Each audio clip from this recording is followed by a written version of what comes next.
Falar com Deus, tempo comum, 27ª semana, segunda-feira, dia 17/8/2026. Alegria e generosidade.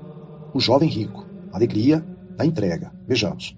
Depois de abençoar umas crianças, Jesus partiu do lugar. Enquanto caminhava, aproximou-se dele um jovem, prostrou-se de joelhos e perguntou-lhe: Bom mestre, que devo fazer para alcançar a vida eterna? Mateus 7,17. Jesus, de pé, contempla esse jovem com uma grande esperança. Os discípulos, que se detiveram, ficaram calados e olham. A cena, narrada no Evangelho da missa de hoje, Mateus 19:16-22, é de uma grande beleza. Talvez o jovem tivesse escutado Jesus em alguma outra ocasião, mas só agora se atreve a comunicar-se diretamente com ele. Na sua alma há desejos de entrega, de amar mais. Talvez esteja insatisfeito com a sua vida. Por isso, quando o Senhor lhe diz que deve guardar os mandamentos, responde que já os cumpre e pergunta: Quid adhu mihi dest? Que me falta ainda? É a pergunta que tantos e tantas fizeram a si próprios, ao verificarem que a vida que levavam não os satisfazia. Jesus, tão atento aos menores movimentos das almas, comoveu-se ao contemplar os desejos e a pureza daquele coração. Foi nessa altura que dirigiu ao jovem o olhar de que nos fala São Marcos, e o amou. Marcos 10:21.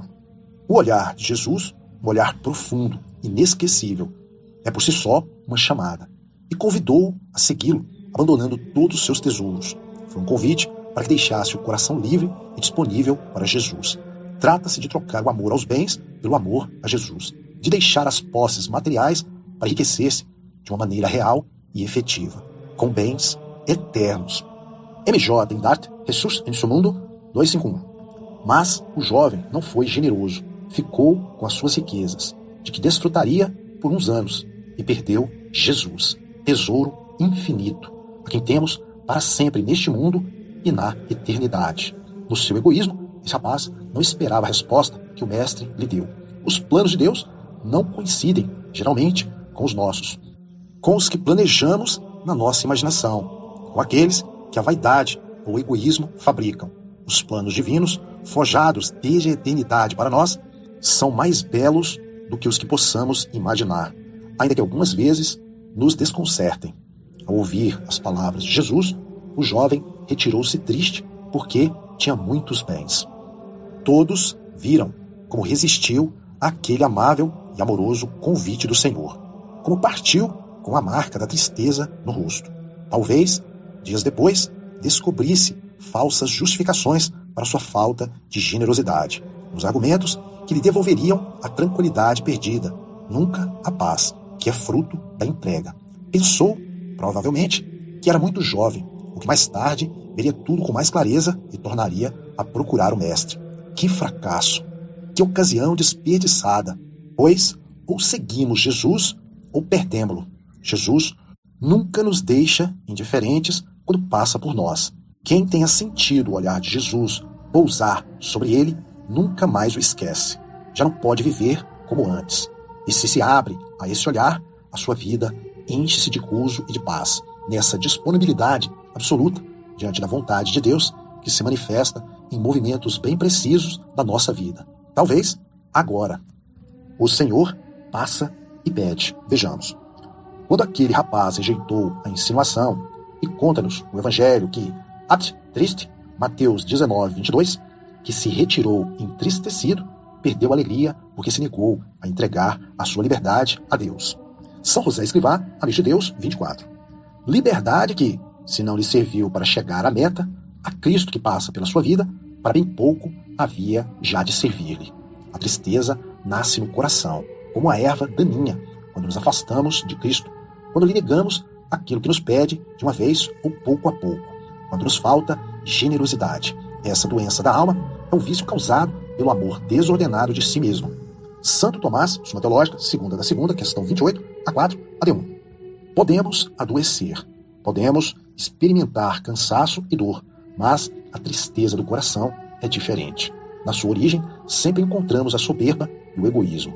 Por trás dessa falta de vontade, sem causa aparente, a hora de cumprirmos o dever.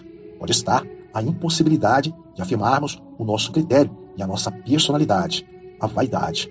Por trás dessa dor pode esconder-se a rebeldia de que não queremos aceitar a vontade de Deus. Nesse desalento, em face das faltas próprias, pode ocultar-se mais a humilhação sofrida do que a dor de termos ofendido o Senhor. Se Deus me perdoou, se o seu amor misericordioso, sempre presente, se derrama sobre mim, como posso estar triste? Se alguém alimenta a sua tristeza na dor dos seus pecados, agarrado à sua culpa, esse homem deve saber que se trata possivelmente de um pretexto e sempre de um erro. C. Lopes Pardo, Sobre la vida e la muerte, 1973, 157. As nossas faltas e pecados devem levar-nos à alegria do arrependimento e do amor que renasce com a nova vibração. O Senhor passa perto da nossa vida em inúmeras ocasiões. Às vezes, pede-nos muito para nos dar muito mais. A entrega do coração e da vida, como do jovem rico. Outras, pede-nos coisas pequenas, o cumprimento amoroso do dever, a prática de umas normas de piedade distribuídas ao longo do dia, a uma hora previamente marcada por nós mesmos, a mortificação da imaginação e da memória, entre tantas outras.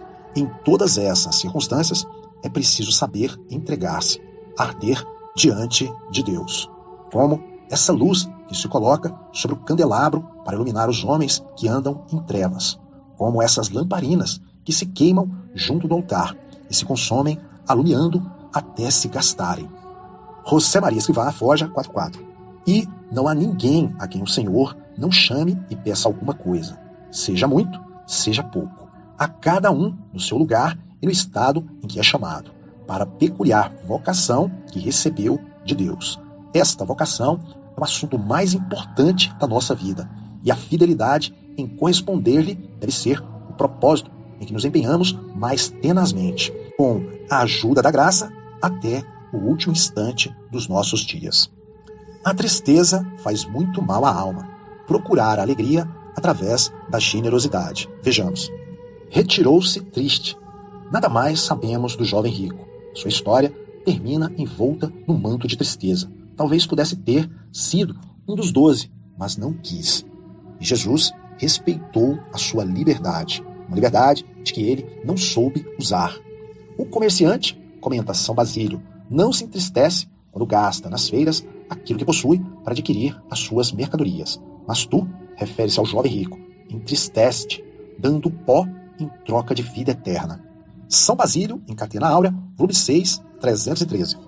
Preferiu conservar o pó, que é o que são todas as posses e riquezas, a escolher a vida eterna que Cristo lhe oferecia. Preferiu ficar com o pó, em que os seus bens se converteriam ao cabo de uns anos. A tristeza faz muito mal à alma. Assim como a traça come o vestido e o cupim a madeira, assim a tristeza corrói o coração do homem. Provérbios 25:20. Por isso, temos de lutar prontamente se alguma vez se instala na alma. Afugenta para longe de ti a tristeza, porque a tristeza tem matado a muitos e não há utilidade nela. Eclesiástico 30, 24 e 25. Desse estado só se pode esperar males. Se a nossa vida consiste realmente em seguir os planos de Cristo, é lógico que estejamos sempre alegres. É a única alegria verdadeira do mundo, sem limites e sem medida. Compatível, por outro lado, com a dor, com a doença, com o fracasso. A alegria cristã exclui de modo definitivo e combate implacavelmente toda a tristeza enfermecida ou imaginária. A inveja, o desânimo, a preocupação absorvente com o eu não podem conviver com ela. E um dos seus benefícios é o de excluir todas essas penas, cheias de veneno e fontes de morte. J.M. Perrin, El Evangelho de la Alegria, 1962, 59-60. Uma alma triste está à mercê de muitas tentações. Quantos pecados tiveram a sua origem na tristeza? Quantos ideais ela destruiu? Se alguma vez sentirmos a mordida da tristeza, examinemos sinceramente, na oração, qual é a causa. Descobriremos, muitas vezes, que é a falta de generosidade com Deus e com os outros. Laudetur cor quietum Dominum. Alegre-se o coração dos que procuram o Senhor. Luz para que investigues os motivos da tua tristeza. São José Escrivá, Caminho 666. Perguntemo-nos, não só quando nos encontramos nesta situação. Mas agora, porque sempre podemos crescer em alegria, se estamos procurando seriamente o Senhor em tudo o que nos acontece cada dia, mediante a oração e o empenho por manter-nos na presença de Deus. Perguntemo-nos em que coisas não estou sendo generoso com Deus, em que coisas não sou desprendido no trato com os outros. Preocupo-me excessivamente com as minhas coisas, com a minha saúde, com o meu futuro, com as minhas ninharias. É possível que, por meio desse exame, não demoraremos a encontrar a causa dos nossos abatimentos e o remédio para eles. Entretanto, procuremos melhorar o nosso trato com o Senhor.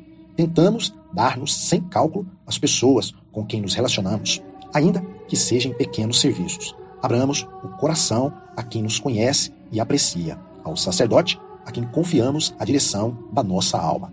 Com a alegria que Cristo nos dá, fazemos muito bem à nossa volta. Comunicá-la aos outros será frequentemente uma das maiores provas de caridade para com eles. Muitas pessoas podem encontrar a Deus nessa nossa alegria profunda. Procuremos não perdê-la. Santa Maria, causa da nossa alegria, rogai por nós. Concedei-nos a graça de seguir o vosso Filho de perto, a alegria de nunca virar-lhe as costas, nem sequer nas pequenas coisas de cada dia. Ave Maria, cheia de graça, o Senhor é convosco. Bendita sois vós entre as mulheres, e bendito é o fruto do vosso ventre, Jesus. Santa Maria, Mãe de Deus, rogai por nós, pecadores, agora e na hora de nossa morte. Amém.